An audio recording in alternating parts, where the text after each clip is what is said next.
오늘 우리에게 주시는 하나님의 말씀 사도행전 3장 1절에서 10절 말씀 의지하고 그 사람 둘 이런 제목의 말씀을 전합니다. 오늘 제가 사도행전 3장 1절에서 10절까지만 봉독을 했습니다마는 이 이야기는 사실 4장 끝까지 이어지는 긴 이야기의 일부입니다. 이 중에 4장 22절에 이런 구절이 있습니다.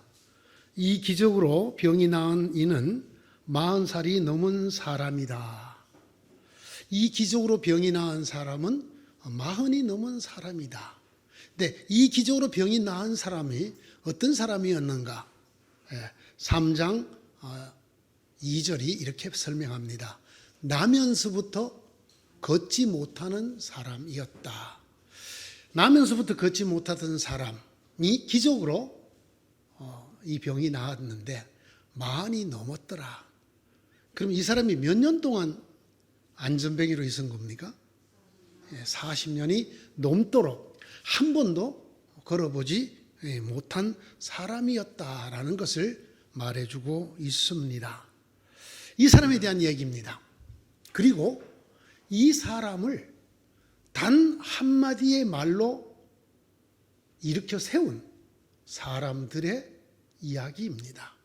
이 사람은 나면서부터 40이 넘도록 한 번도 일어나 보지 못한, 그래서 사람들이 그를 매다가 떠매어서 구걸하는 장소에 갖다 놓았다가 데려갔다가 하는 그런 사람이었습니다. 이 사람을 고친 사람은 둘이었습니다. 그들의 이름은 베드로와 요한이었고 예수를 따르는 사람들이었습니다. 그리고 예수의 제자들이라고 알려진 사람들이었습니다. 40년 만에 태어나서 처음으로 다리가 고쳐져서 걸은 사람의 기분이 어땠을까요? 이건 우리가 어떻게 표현해도 다 표현할 수 없을 것입니다. 성경은 이렇게 말했습니다. 그가 걷기도 하고 뛰기도 하면서, 진짜 걸을 수 있는가 걸어도 보고 또 뛰어도 보고, 이게 꿈인가 아닌가, 걷기도 하고 뛰기도 하면서 그 다음에 그가 하나님을 찬양하더라. 얼마나 놀라겠습니까? 이게 꿈이라면 제발 깨지 말 것을. 그런데 걸어도 보고 뛰어도 보니까 정말 40년 동안 움직일 수 없었던 그 다리가 움직여져서 걷게 되었습니다. 그는 저절로 하나님께 찬양을 돌렸습니다. 그리고 생전 처음으로 사람들과 함께 성전으로 들어갔다고 기록하고 있습니다. 이 기록을 보면 이 사람은 본래 이스라엘 사람이라는 걸 알 수가 있습니다. 왜냐하면 지금 이 사람이 다른 사람들에 의해서 구걸 장소로 갖다 놔준 그곳이 바로 미문이라고 불리는 문입니다. 뷰티풀 게이트, 아름다운 문이라고 불리는, 역사가들에 의하면 그 문이 굉장히 아름다웠다고 합니다. 성전으로 들어가는 문입니다. 왜 여기에 문이 있을까요? 이것은 구별을 짓는 것입니다. 이 문 바깥은 이 나면서부터 걷지 못했던 이 환자가 있었던 곳은 이방인의 뜰입니다. 이방인들까지 올 수 있는 뜰입니다. 그러나 그 뷰티풀 게이트, 미문을 들어서는 순간 이방인은 죽임을 당합니다. 이방인이 아닌 이스라엘 사람만 들어갈 수가 있습니다. 그 첫 번째 뜰이 여인의 뜰이지요. 그 다음이 남정네들이 들어가는 이스라엘의 뜰이 되고, 제사장들의 뜰이 있고, 그리고 지성소와 성소가 있는 그렇게 된 공간입니다. 여기에서 이방인이냐 이스라엘 사람이냐를 나누는 문, 그게 미문이라고 불리는 문입니다. 평생 이 사람은 그 바깥에 살았습니다. 들어갈 수가 없었습니다.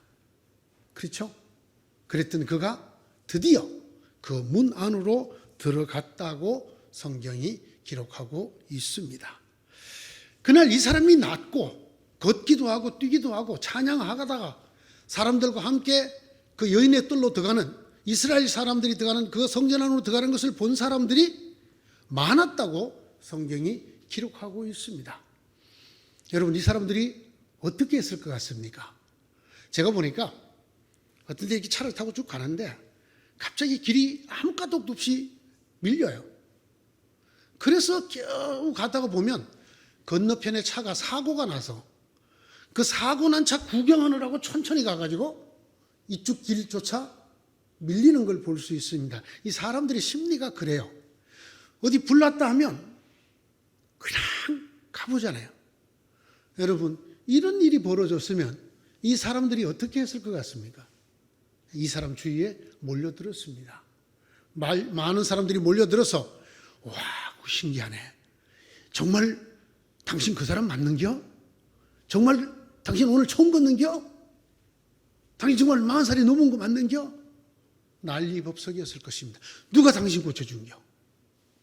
그 옆에 있는 베드로와 요한을 붙들고 그들이 솔로몬 행각까지 나가서 그야말로 인산인해를 이루면서 그곳에 사람들이 모여들었습니다. 어땠습니까? 이런 소문이 천천히 퍼질까요? 빨리 퍼질까요? 소문이 말이죠, 사람 발보다 더 빨라요. 그냥 예루살렘의 순식간에 이런 일이 생겼다라는 소문이 쫙 퍼졌습니다. 이 소문을 듣고 놀란 사람들이 한둘이 아닙니다. 그렇겠죠.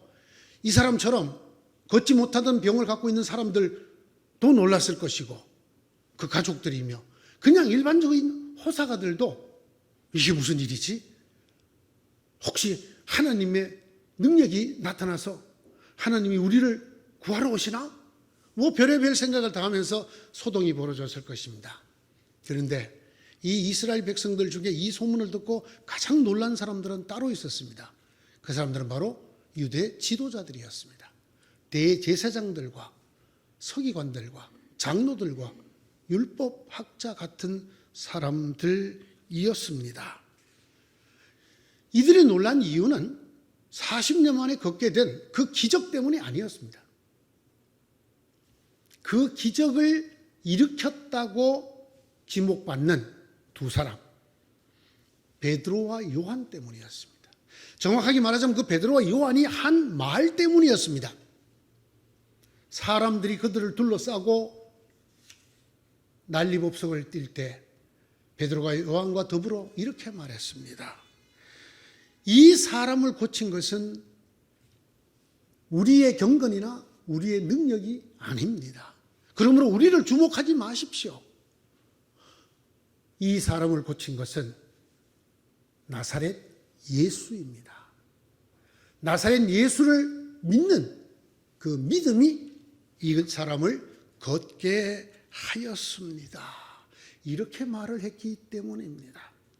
나사렛 예수, 불과 몇 달 전에 이스라엘의 가장 중한 형벌인 나무에 달아 죽이는 처형을 당한 죄수의 이름입니다.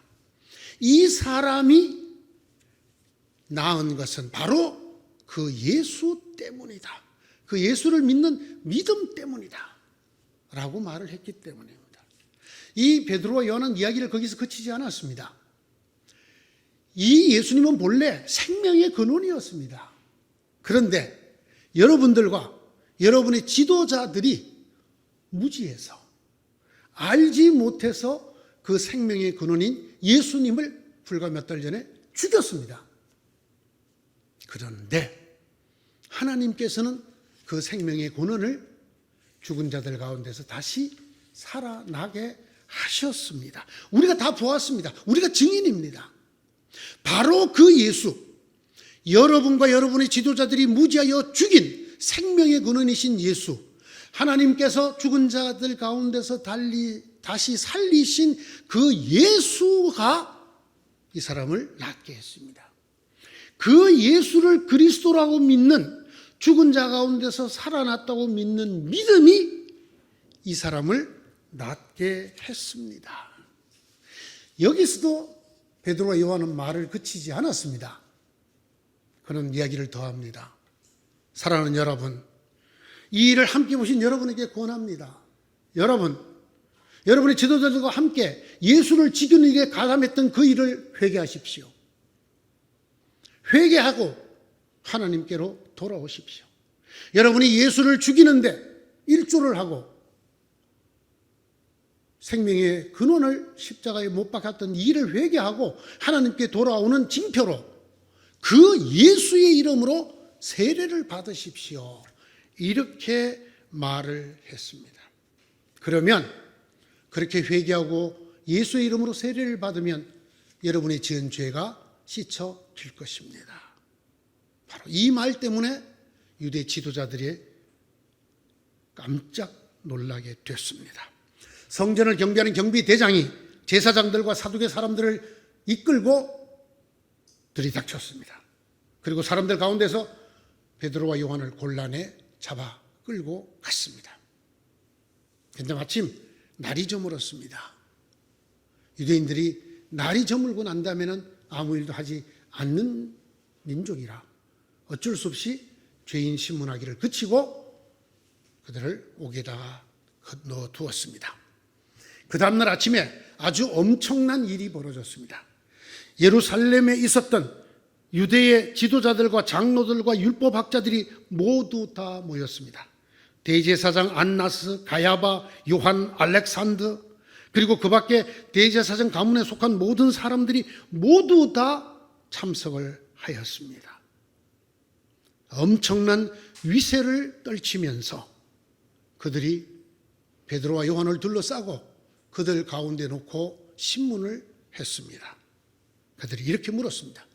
너희가 도대체 무슨 권세로 이런 일을 했느냐? 누구의 명을 받았느냐?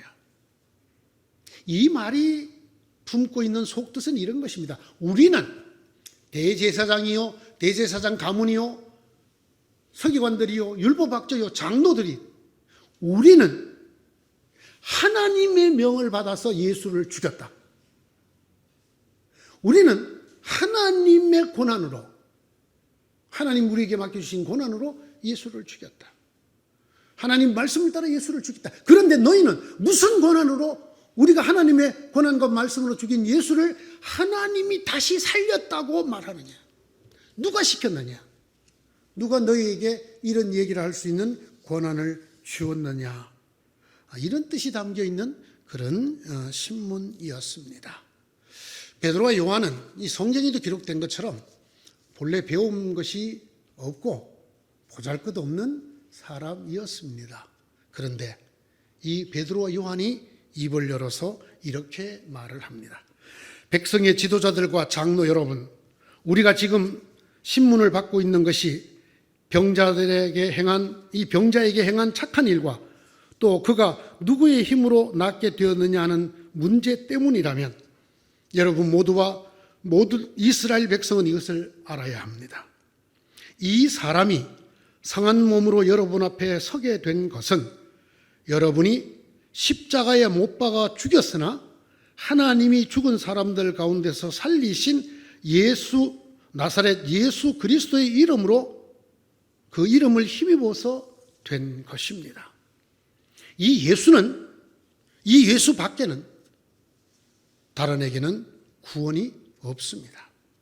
사람들에게 주신 이름 가운데 우리가 의지하여 구원을 얻어야 할 이름은 하늘 아래에 이 이름 예수 밖에는 다른 이름이 없습니다. 이렇게 그들이 말을 하였습니다.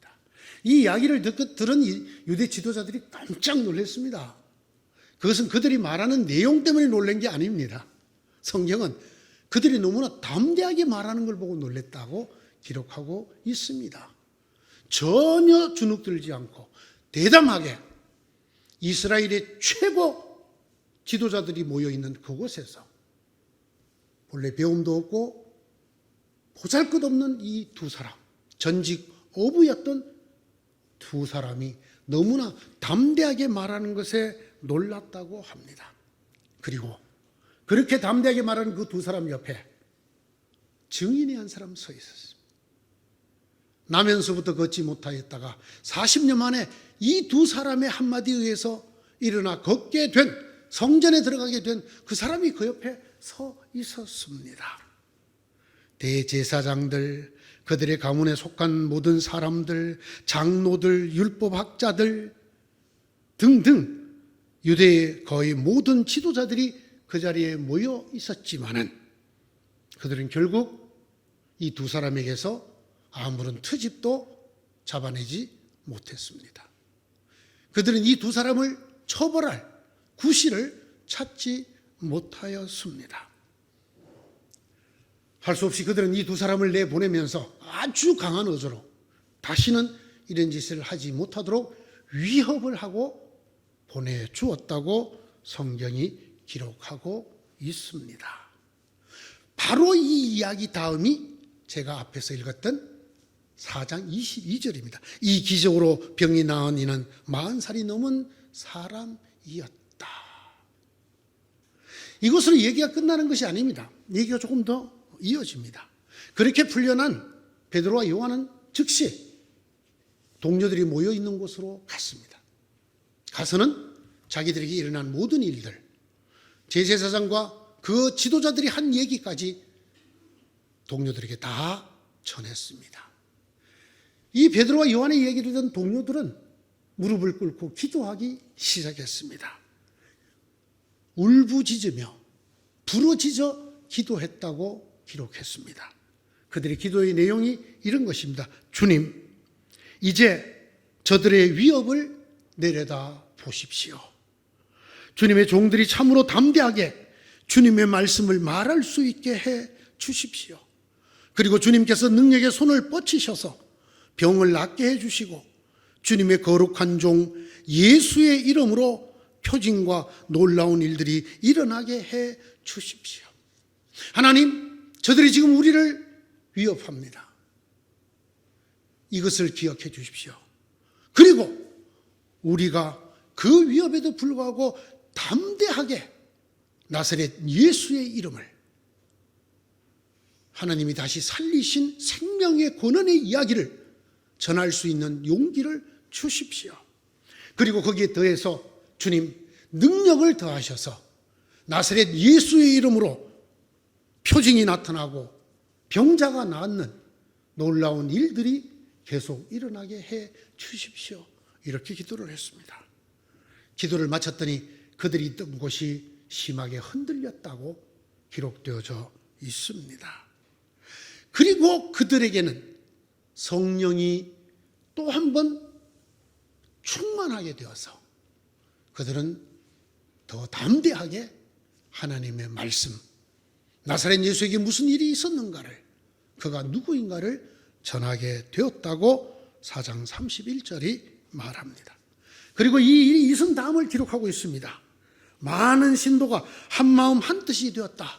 박해에도 불구하고 다가올 고난의 징조를 보고도 그들은 오히려 한마음 한뜻이 되었다고 합니다. 더 놀라운 것은 아무도 자기의 소유를 자기 것이라 하지 않고 모든 것을 공동으로 사용하였다고 4장 32절이 증언합니다. 사도들에게는 큰 능력이 임했습니다. 그래서 그 큰 능력으로 예수의 부활을 증언하였습니다.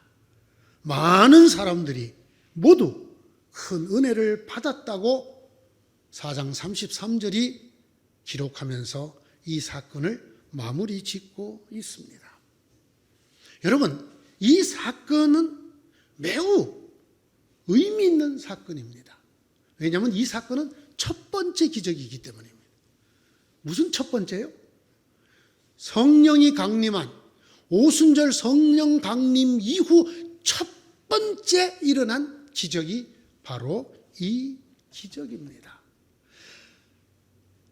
하나님이 보내주신 성령이 임한 사람들이 어떻게 되는가를 보여준 첫 번째 기적이었다는 말입니다. 동시에 이 기적은, 이 기적으로부터 초대교회가 시작이 됩니다.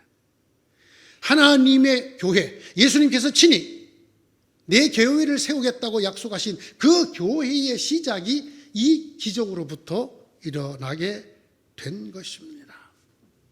이 첫 번째 기적은 한 사람의 삶을 완전히 뒤바꾸어 놓았습니다. 나면서부터 걷지 못하고 40이 넘도록 걷지 못했던 그 사람이 걷게 되었습니다.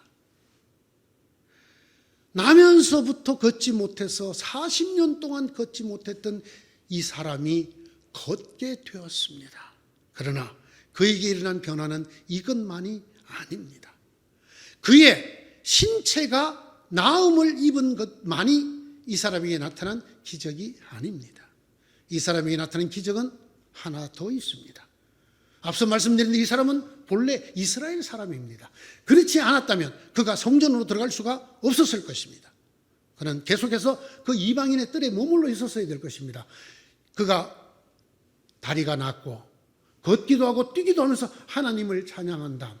그는 사람들과 함께, 물론 이스라엘 사람들입니다, 함께 성전으로 들어가는 기적이 나타났습니다. 이스라엘 사람이었습니다. 그러나 그는 성전에 들어갈 수가 없었습니다. 자기 힘으로 갈 수 없는 환자였을 뿐 아니라 이렇게 선천적인 질병을 가진 장애인은 성전에 들어가지 못하는 것이 이스라엘 사람들의 생각이었기 때문입니다. 왜냐하면 그들은 다 죄인이라고 사람들에게 정죄를 받기 때문입니다. 그게 나음을 입었습니다. 없어졌습니다.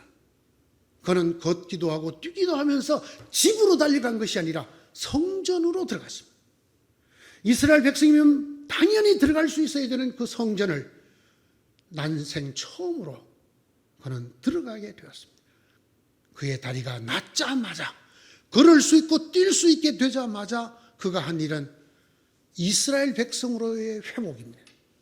그는 이제 진짜 이스라엘 사람이 된 것입니다. 하나님의 백성이 진짜 된 것입니다. 아브라함의 자손이 비로소 되어지는 이런 놀라운 은혜가 이 첫 기적을 통하여 이 사람에게 나타나게 되었습니다. 이 사람이 낫는 과정을 적은 성경에 그 발이 힘을 얻고라고 되어 있습니다. 여러분, 여기에 이 발이라고 쓴 단어는 일반적으로 우리가 신체 부위의 발을 가리키는 단어하고 다른 단어를 쓰고 있습니다. 여기에 쓰여진 헬라어는 바시스라는 단어인데, 이거는 이 생리학적으로, 의학적으로 우리가 가리키는 이 신체의 부위 발을 뜻하는 단어가 아닙니다. 이것은 오히려 밝다라는 것과 뜻을 같이 하는 명사입니다. 밝다. 이 밝다라는 동사는 놀랍게도 통치하다라고 하는 동사와 같은 동사예요. 통치하다. 통치하다, 밟는다. 그런데 여러분, 이 통치하다가 명사가 되면 천국이 됩니다. 이게 하나님의 나라, 하나님의 통치, 하나님의 왕국이라는 단어인 바실레이아가 됩니다. 바시스, 바실레이아. 오늘 이 성경이 기록하는 이 말, 베드로가 요한과 더불어 손을 잡고 일으킬 때에 그의 발이 힘을 얻었다. 그의 바시스가 힘을 얻었다. 그래서 그가 바실레이아, 하나님의 통치 안으로 들어갔다 라고 기록하고 있는 것입니다. 그 말은 지금까지 그는 몸만 장애가 아니라 사람들에게 구걸하고 먹고 사는 거린일 뿐 아니라 하나님의 나라에 들어가지 못한 사람이었다라는 뜻입니다. 그런데 그는 드디어 바시스가 힘을 얻어 하나님의 바실레이아로 들어간 것을 성경은 기록해 놓고 있습니다. 이 첫 번째 기적의 두 번째 나타난 은혜는 이 기적으로 비로소 하나님의 말씀이 능력 있게 퍼져나가기 시작했다라는 것입니다. 여러분, 혹시 기억합니까? 오순절날 성령이 처음 임했을 때도 큰 기적이 나타났었지요. 사람들이 몰려들었을 때 베드로가 설교하고, 형제들아 우리가 어찌할꼬 했더니 너희가 각각 회개하고 예수 이름으로 세례를 받아라. 그날 세례를 받은 사람이 몇 명이었는지 혹시 기억하십니까? 3,000명. 그렇습니다. 성령이 임하신 그날, 인류 최초로 성령이 임하시던 그날, 그 일을 보고 그 연유를 듣고 예수를 믿고 예수 이름으로 세례를 받은 자가 3,000명이었다고 기록합니다. 오늘 이 일 이후에는 예수 믿은 사람이 몇 명 생겼을까요? 4장 4절을 보시기 바랍니다. 4장 4절 어떻게 기록이 되어 있습니까? 그런데 사도들의 말을 들은 사람들 가운데서 믿는 사람이 많으니 남자 어른의 수가 약 5,000명이나 되었다. 5,000명이나 되었다.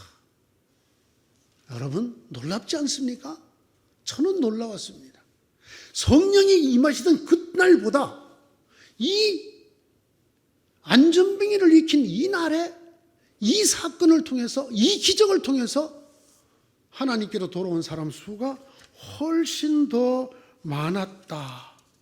이렇게 하나님의 말씀이 능력 있게 퍼져나갔다는 것을 우리에게 보여줍니다.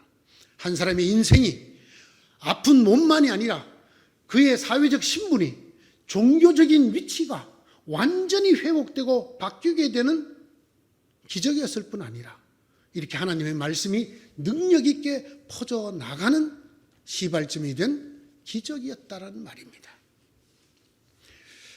여러분, 이 기적에 필요한 인원수가 몇 명이었을까요?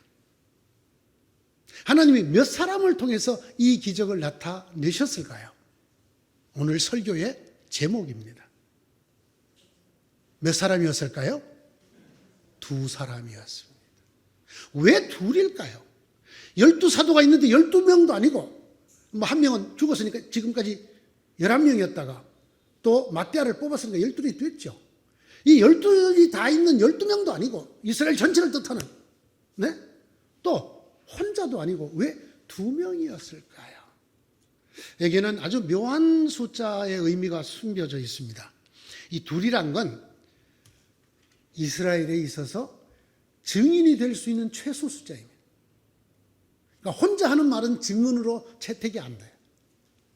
오늘 나사렛 예수 이름으로 일어나 걸어라 그랬더니 40살이 넘은 남자가 일어났다. 이거로 말미암아 5,000명이나 되는 사람이 주님께 돌아왔다라는 이야기를 사람들에게 신빙성 있게 하려면 몇 사람이 필요해요? 2사람 이상이 필요해요. 그런데 최소가 몇 명이야? 2사람이에요. 그래서 2사람을 하나님이 쓰셨다. 이 말은 최소를 쓰셨다 그 말이에요. 최소의 인원수를 쓰셨다. 그런데 말이죠. 이 2사람 참 꼴난 2사람입니다. 뭐라 그랬어요? 본래 배운 것이 없는 보잘것없는 사람이었다. 그런 2사람이었어요. 하나님께서 오순절 성령 강림 때보다 더 엄청난 기적을 일으켜 많은 사람들이 하나님께로 돌아오고 예수의 이름으로 세례를 받게 만드는 그 일에 본래 배운 것이 없고 보잘것없는 사람 달랑 2를 썼다고 성경이 기록하고 있습니다. 하나님 필요한 사람이 딱 2이었는데 이게 하나님이 쓰시는 최소 인원수였는데 그런데 그 2은 인간적으로 볼 때 별 볼 일이 없는 형편없는 사람이었다라는 것입니다. 왜 그랬을까요? 왜 그랬을까요? 이것이 하나님이 역사하시는 방법입니다. 하나님은 이런 사람들을 쓴다는 말입니다. 여기만 이렇게 나와 있는 것이 그렇지 않습니다. 고린도전서 1장 26절입니다. 바울이 고린도 교회 성도들에게 보내는 편지에서 이렇게 말합니다. 형제자매 여러분, 여러분이 부르심을 받았을 때에 그 처지가 어떠하였는지 생각하여 보십시오. 육신의 기준으로 볼 때, 육신의 기준으로 보아서 지혜 있는 사람이 많지 않고, 여러분 베드로와 요한을 평가하던 말하고 똑같죠? 본래 배운 것이 없는, 그죠? 지혜 있는 사람이 많지 않고, 권력 있는 사람이 많지 않고, 가문이 훌륭한 사람이 많지 않았습니다. 하나님이 이런 사람들을 골랐다는 것입니다. 성경이 이렇게 말합니다. 하나님이 이스라엘을 하나님의 백성으로 삼은 이유가 뭐라고요? 다른 민족처럼 크고 힘 있는 민족이 아니었기 때문이라는 것입니다. 별 볼 일 없는 노예들의 후손이었기 때문이라는 것입니다. 왜 그럴까요? 그래야 하나님이 드러나기 때문에. 정말 이런 일을 해낼 만한 사람들을 다 모아서 했더라면 뭐 그게 하나님의 역사야? 그럴 수 있지. 우리도 그렇게 사람들 모으면 할 수 있어. 할 수 있을 터이지만 그렇지 않아. 저 사람들로 뭘 한단 말이야. 아니 우리가 뭘 한단 말이야. 그런데 이런 사람, 이런 우리를 통해서 정말 온 이스라엘의 지도자들이 놀랄 만한 5천 명씩이나 하나님께로 돌아올 만한 큰 일이 일어나게 하시는 이유는 그래야 누구를 주목합니까? 하나님을 주목합니다. 왜 이 사람이 낳은 것이 우리의 경건이나 우리의 능력인 것처럼 우리를 쳐다봅니까? 우리 쳐다보지 마십시오. 우리는 본래 배운 것이 없고 보잘것없는 사람들입니다. 우리 때문에라면 이런 일이 나타날 일이 아닙니다. 누가 하셨습니까? 하나님이 하셨습니다. 하나님이 죽은 자 가운데 살리신 나사렛 예수의 이름으로 한 일입니다. 우리를 제발 보지 마십시오. 이렇게 하기 위해서입니다. 사도 바울이 고린도전서 같은 1장 29절과 31절에 이렇게 기록했어요. 이는 아무도 하나님 앞에서 자랑하지 못하게 하시려는 것입니다. 때로 우리가 할 만한 일을, 우리 능력으로 이루어질 만한 일을 우리가 하고 나면 내가 했지. 여러분 이 교회 누가 샀어요? 누가 담임 있을 때 샀지요? 심지어는 이렇게 말한 분도 봤어요. 내가 이 장로들 누가 세웠어? 어느 목사가 세웠지? 이렇게 못하게 하려는 거죠. 왜? 이렇게 하면 하나님이 가려져. 하나님이 가려져. 그리고 31절에 이렇게 말합니다. 누구든지 자랑하려거든 주님을 자랑하라. 한 대로 되게 하려는 것입니다. 우리가 비천할수록, 우리가 형편없을수록, 우리가 보잘것없는 사람일수록 우리를 통해 나타나는 역사를 통해서 누가 영광을 거둬요? 하나님이 영광을 거두시기 때문입니다. 사랑하는 은여울교회 성도 여러분, 우리 교회가 노인들만 있는 100명도 안 되는 교회인 걸 기뻐하시기 바랍니다. 그런 보잘것없는, 조금 마음이 상하시나요? 보잘것 많아요 우리? 없는입니다. 성도만 보잘것이 없나요? 담임 목사는 보잘것 없는 이런 교회인 것을 기뻐하셔야 합니다. 왜? 이런 곳에서만 무슨 일이 나타나요? 하나님이 영광을 거두실 엄청난 일이 일어납니다. 오순절 성령 강림 때보다 더 폭발적인 역사가 언제 나타났다고요? 바로 베드로와 요한이 이 안전뱅이를 일으킨 사건을 통해서 나타났습니다. 누구를 통해서요? 본래 배운 것이 없는 보잘것없는 두 사람. 지혜 있는 사람도 아니고 가문이 좋은 사람도 아니고 권세가 있는 사람도 아니고. 저는 말이죠, 저희 교회에 재벌이 없는 것을 참 감사합니다. 재벌이 있는 교회들도 많아요. 정말 뭐 재벌, 판검사, 뭐 대법관 이런 사람들이 줄줄이 있는 교회가 뭐 수두룩합니다. 노회에 나가보면 우리 교회는 정말 별 볼 일이 없어. 아니 노회까지 안 가도 돼요. 예? 정말 작은 교회예요. 여러분의 인생은 어떻습니까? 제가 자꾸 교회 얘기를 하는 이유가 여러분에게 직접적으로 묻지 않으려고 하는 겁니다.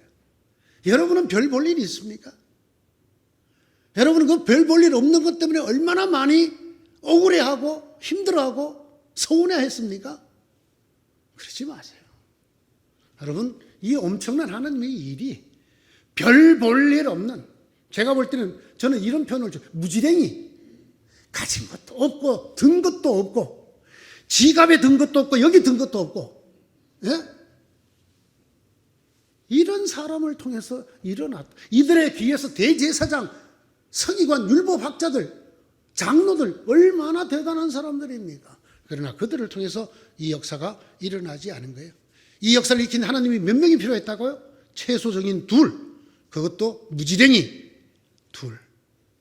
여러분 기뻐하십시오.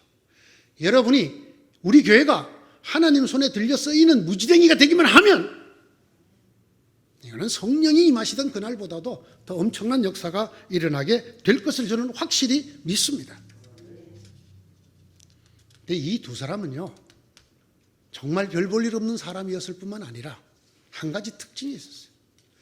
자기에게 있는 것과 없는 것을 확실히 아는 사람이었어요. 이 사람 뭐라고 그래요? 베드로가 요한과 더불어 그 사람을 보고 뭐라고 그럽니까? 은과 금은 내게 없다. 여러분, 이 말을 문자대로 믿으시면 안 돼요.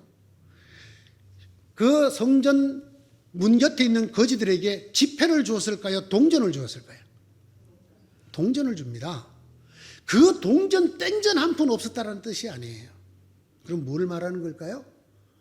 우리는 이것이 중요하지 않다고 선언한다라는 뜻입니다. 이후로 일어날 하나님의 역사에 이것이 아무런 효력을 발생하지 못한다. 자기에 없는 것을 딱 선언합니다. 우리에게 은과 금은 없다. 여러분, 이 은과 금 소중한 거예요. 세상에 뭐니 해도 머니가 세상을 움직인다 그러잖아요. 이 거지도 지금 여기서 왜 구걸 하고 있습니까? 뭘 받으려고? 돈 받으려고. 먹고 살 수 있도록 은과 금 얻으려고.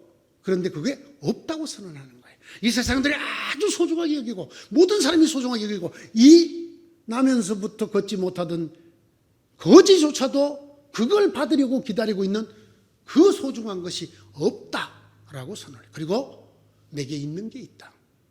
내게 있는 게 있다. 바로 나사렛 예수 그리스도다. 여러분, 이 2 사람은 배운 바도 없고 보잘것없는 사람이었지만 이게 확실한 사람이었어요. 내가 하나님 앞에서 하나님 일을 하는 데 있어서 하나님의 역사가 나타나는데 쓰임받는 데 있어서 나는 세상 모든 사람들이 집중하는 은과 금으로 하지 않는다. 나는 내게 있는 믿음, 나사렛 예수 그리스도를 믿는 믿음으로 한다. 내가 지금부터 네게 주려는 것은 내 돈, 은과 금의 힘이 아니라 내 속에 있는 나사렛 예수의 힘이다 라고 말하는 사람입니다. 이 사람들의 3번째 특징이 있는데요. 그게 뭐냐면 참 목회를 하면서 저도 대단히 힘들다고 느낀 요소였는데요. 사람들이 다 바라고 있는 걸 하지 않고 하나님이 바라는 것을 하시오. 자, 이 거지가 베드로 요한을 쳐다봤어요. 뭐라고 얘기했어요? 무엇을 좀 얻을까 하고. 지금 뭘 바라고 있다는 거예요? 한 푼 줍쇼. 한 푼을 바라고 있었어요. 이 정말로 힘든 이 가난을 먹고 살 수 있도록 제발 이 불쌍한 장애인에게 먹고 살 것을 좀 달라고 간절한 눈으로 쳐다볼 때 그 사람을 따라가지 않았어요. 그리고는 하나님께서 주기를 원하시는 것, 나사렛 예수 이름으로 그 사람을 일으키는 일을 했습니다. 그가 원하는 돈을 주지 아니하고 하나님이 원하시는 그를 일으키는 일을 했다 이 말입니다.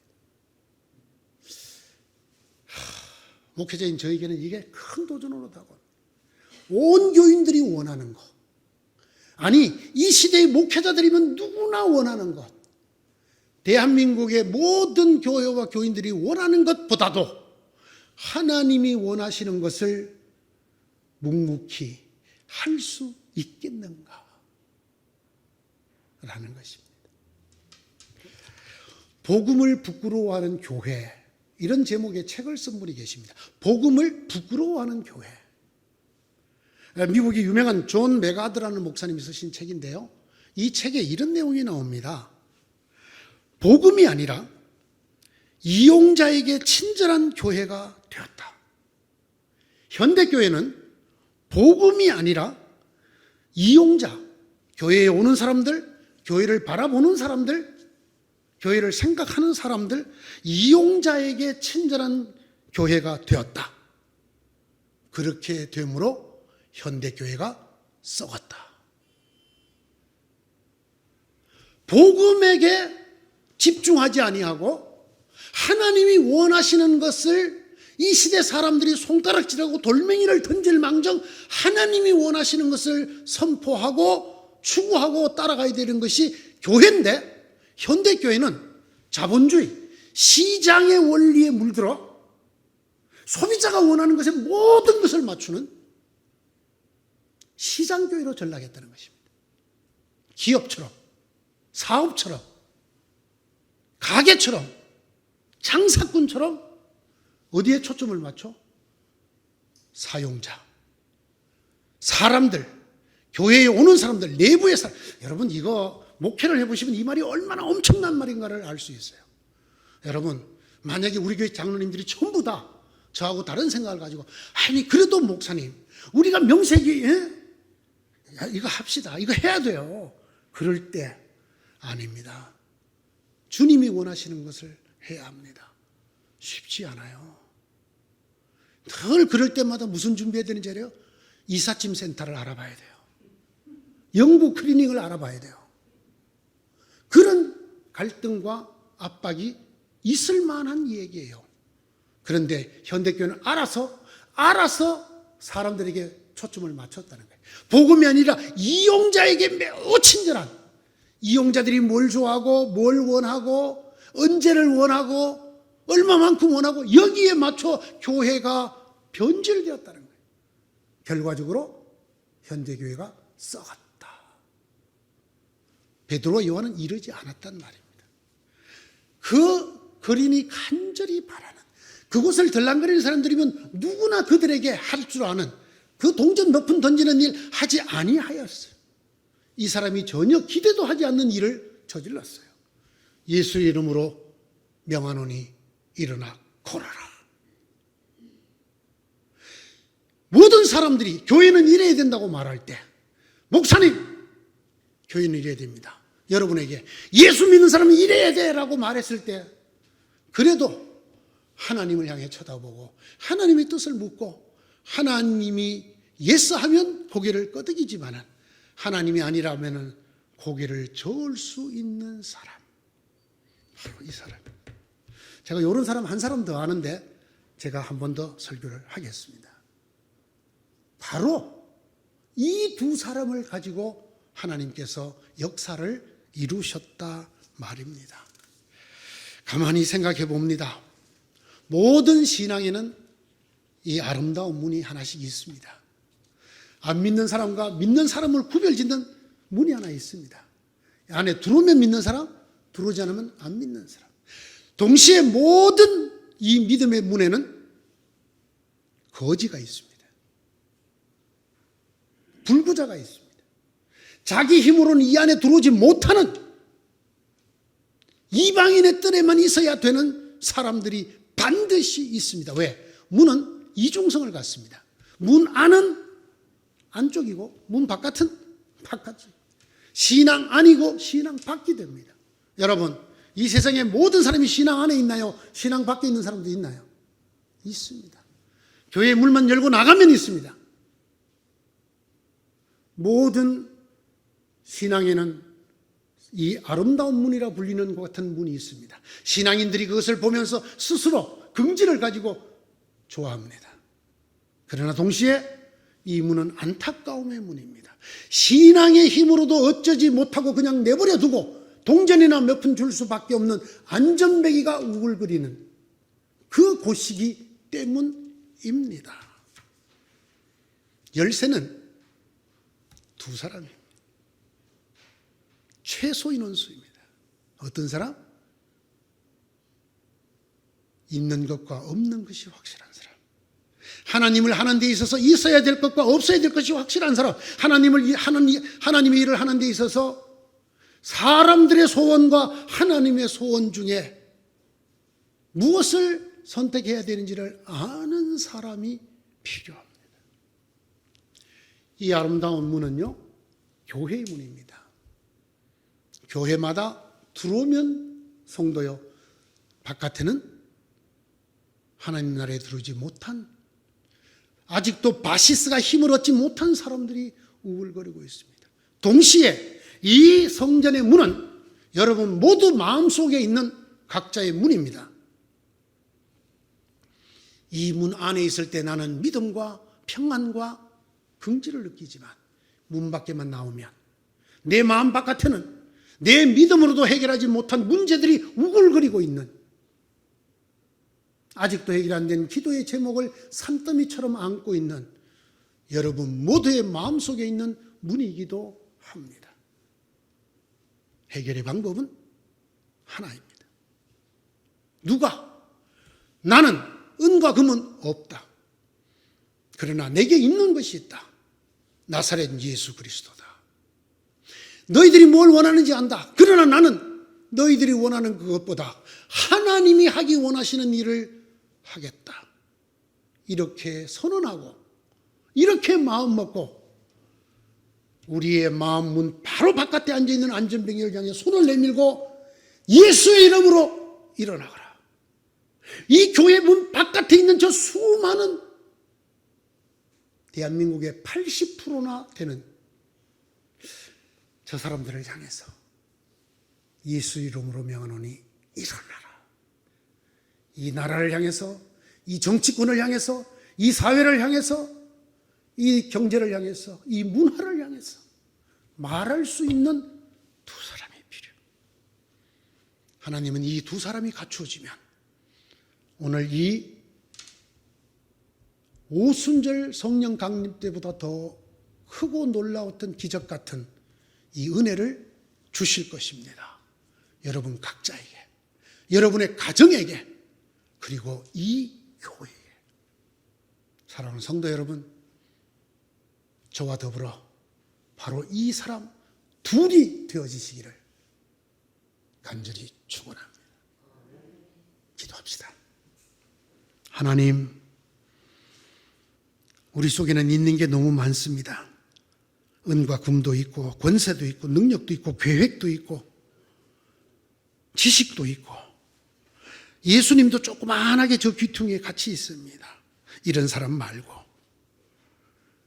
내게 은과 금은 없거니와 내게 있는 것으로 네게 주노니 나사렛 예수의 이름으로 일어나 걸어라. 세상을 향해서든지 예수님 안에 들어오지 못한 불쌍한 사람을 향해서든지 내 믿음으로도 아직 해결 안 된 문제를 향해서든지 이렇게 말하고 손을 내밀어 잡아 일으킬 수 있는 사람들이 되게 하여 주시옵소서. 이 믿음 주시옵소서. 그래서 내 개인이 먼저, 그리고 우리 가정이, 우리 교회가 하나님 안에 이 놀라운, 나면서부터 걷지 못하고 40년이 지난 다음에 걷게 된 이 놀라운 기적 같은 은혜가 우리들에게 있게 하여 주시옵소서. 예수님 이름으로 기도드리옵나이다. 아멘.